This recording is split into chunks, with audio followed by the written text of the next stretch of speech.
Hello friends, কেমন আছো তোমরা সবাই? আশা করছি ভালোই আছো। আমি আজকে বানাচ্ছি শোলা কচুর ডাঁটা। তো শোলা কচুর ডাঁটাগুলোকে আমি বেশ সুন্দর করে কেটে কুটে নিয়েছি আর খুবই সিম্পলভাবে রান্না করব। শোলা কচুর ডাঁটাও ভালো করে রান্না করলে ভীষণ টেস্টি লাগে খেতে। তো আমি এখানে দেখো শোলা কচুর ডাঁটা রান্না করছি।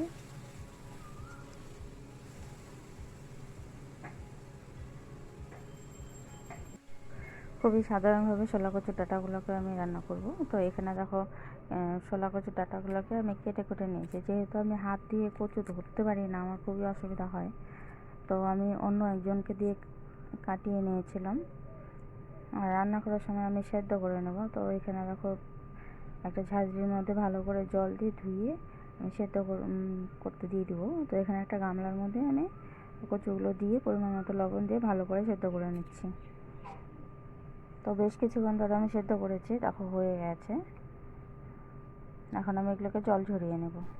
কচুগুলোকে ভালো করে আমি জল ঝরিয়ে নিয়েছি। আর এখানে দেখো কড়াইয়ের মধ্যে আমি আগে কিছু রান্না করেছিলাম, তো তেল ছিল। ওই তেলের মধ্যে আরেকটু তেল দিয়ে আমি ফোড়ন দিয়ে দিব। ফোড়নের জন্য এখানে আমি দিয়েছি কয়েকটা চেরা কাঁচা লঙ্কা আর হচ্ছে বেশ অনেকটা পরিমাণে রসুন। তো একটু ঝাল ঝাল বানাবো, তার জন্য একটু চেরা কাঁচা লঙ্কা দিয়েছি আর একটু লঙ্কা আমি পেস্ট করে নিয়েছি।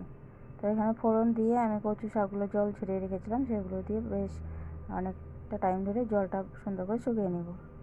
জলটা শুকিয়ে এলে অনেকটাই জল শুকিয়ে এসছে, দেখো এখন আমি যে মশলাটা আমি তৈরি করে রেখেছিলাম, আরও বেশ অনেকটা পরিমাণে কাঁচা লঙ্কা। তো কচু শাক বেশ ঝাল ঝাল করে বানালে গলাতে ধরে না।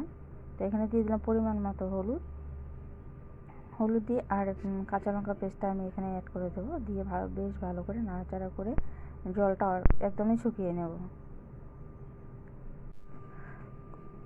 এইভাবেও কচু শাক খুব সাধারণভাবে রান্না করলে ভালোই লাগে খেতে। তো মাছের মাথা বা ছোলা টোলা আমি আজকে কিছু দিইনি, তো অন্য একদিন আবার রান্না করব। তো বেশ অনেকটা টাইম ধরে আমি কচু শাকটাকে জল শুকিয়ে দিচ্ছি, দেখো কত সুন্দর হয়েছে। আর কিছুক্ষণ আমি জলটা শুকিয়ে নেব।